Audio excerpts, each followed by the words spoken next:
to A Year of Hitchcock Movies. We are your hosts, Jeff and Diane, and tonight we've got movie number 16 from 1938, The Lady Vanishes. And tonight we also have a special guest here with us. This is our good friend Daryl. Daryl is from Canada. He lives in Calgary. Daryl and I have known each other since we were little kids, since we were 12 or so. And Daryl is actually a big fan of movies, particularly old movies. You know, I remember when I was 17 or 18, Daryl told me one summer he actually spent the summer watching as many Hitchcock movies as he could. Pretty sure I had only ever seen Psycho at that point, and he certainly thought there was a lot to it, and that's cool. We're glad to have him. So tonight we've got this great movie, a comic thriller with vague politics. After finishing Young and Innocent, last week's movie, Hitchcock started to get concerned with the finances of the studio of Gaumont British. They were failing financially, and the release of Young and Innocent was actually delayed as a result. So the Hitchcocks all took a trip to the United States, particularly to New York, where he, much like the Beatles, he was already famous before he had set foot on the continent.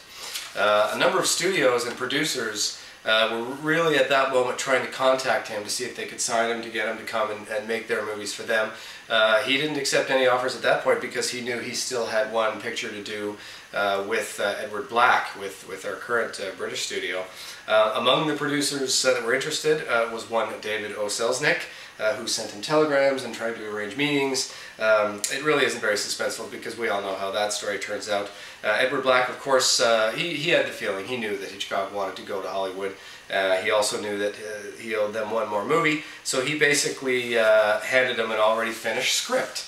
A script for The Lady Vanishes. Perfect. Hitchcock liked it a lot, so he with his wife Alma made some changes. And they began casting immediately. Now this is the only case where Alfred Hitchcock actually takes over an already completed script. No Charles Bennett on this one. He was already off to Hollywood. Hitchcock will work with him again one more time for 1940's Foreign Correspondent. Is that from 1940 or 41? I forget. So the screenwriters on this one were Frank Launer and Sidney Gilliat. Two writers who worked as a team for their whole careers. They ended up making 40-plus films together. Sidney Gilliat did research for Hitchcock on the early movie The Manxman and does dialogue in next week's film Jamaica Inn. The screenplay was based on a book from 2 years earlier called The Wheel Spins, written by Ethel Lena White. She specialized in women in jeopardy stories. And once it was cast, it was filmed in 5 short weeks on an extremely low budget. Like no budget. However, it was the success of this film, not only in the United Kingdom, but particularly in the US, that clinched the deal with David O. Selznick to bring Hitchcock to Hollywood.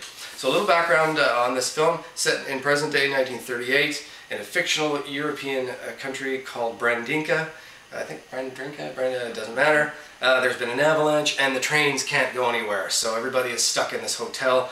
Our main character, Iris, well, she's a wealthy young lady and she's been partying in this part of the world with her 2 friends. She's headed back to London because she has to get married to someone she doesn't particularly love.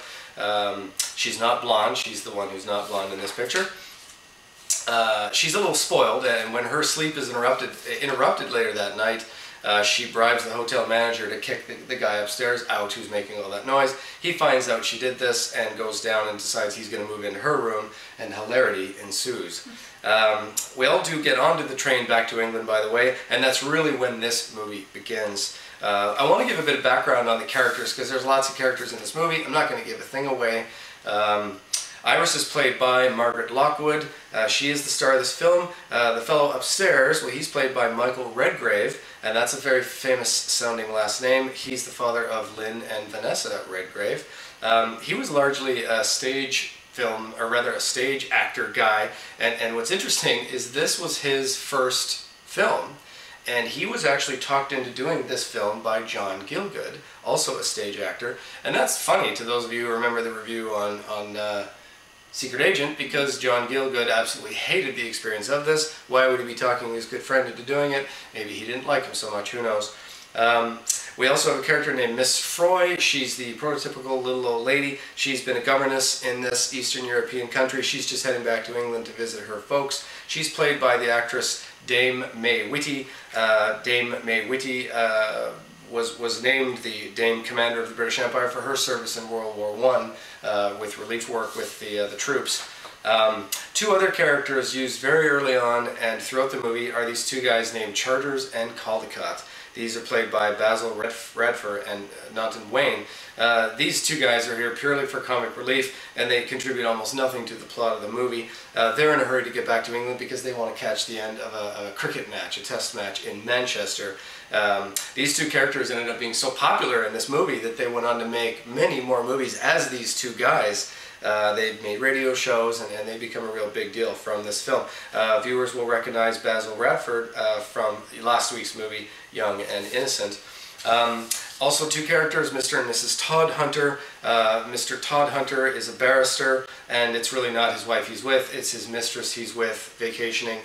He's a barrister back in England. He doesn't want his wife to find out, so he just doesn't want anybody to see him. He's a barrister who's online to be a judge, and he doesn't want there to be any scandal, so he's just in a rush to get home.